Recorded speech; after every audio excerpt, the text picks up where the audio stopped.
अस्सलाम वालेकुम। HIV कितना कॉमन है?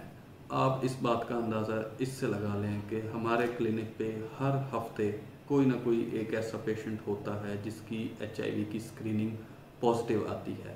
वो बात अलग है कि जब हम उनका PCR भेजते हैं तो उसमें से अक्सरियत पेशेंट का जो PCR है वो नेगेटिव आता है, या जिन पेशेंट का हेपेटाइटिस B, C में से कोई भी पॉजिटिव आ जाए तो हम उस पर HIV जो है वो लाजमी करते हैं कि आप अपनी उसकी भी HIV की स्क्रीनिंग करवाएं।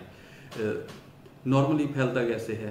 जिनसी तल्लुकात और इक्विपमेंट वो किसी किस्म के भी हो सकते हैं, वो जो बार्बर या नाई जो हैं जिससे कटिंग करते हैं उससे फैल सकता है, मेडिकल इक्विपमेंट हो सकते हैं, या शेयरिंग हो सकती है, जैसे कि सिगरेट पीने वाले अक्सर एक दूसरे से सिगरेट शेयरिंग करते हैं।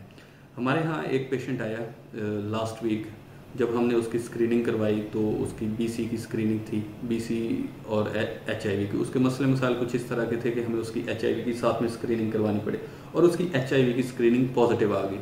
हमने उसका PCR भेजा और PCR के बाद वो उसका PCR नेगेटिव आया।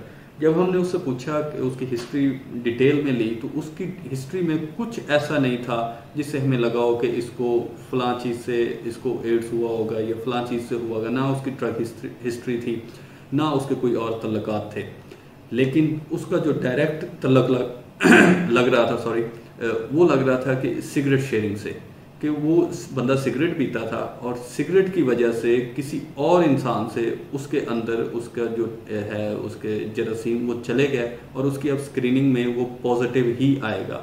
और अल्लाह करे कि ऐसा कभी ना हो कि उसका जो है वो PCR पॉजिटिव की तरफ आए, ये जो डिज़ीज़ है वो एक्टिव हो। तो जो लोग भी सिगरेट पीते हैं या हुक्का पीते हैं, या इवन दो कि आप पब्लिक प्लेसेस पे ग्लासेस होते हैं, तो कभी भी अगर ग्लासेस हैं तो प्रॉपर उनको अच्छे से वॉश करें, और सिगरेट वाले बंदे कोशिश करें कि सिगरेट ना पिएं, या जो है उसकी शेयरिंग जो है उसको तो बिल्कुल ही अवॉइड करें, इवन दो कि वो आपका भाई ही क्यों ना हो। बहुत शुक्रिया।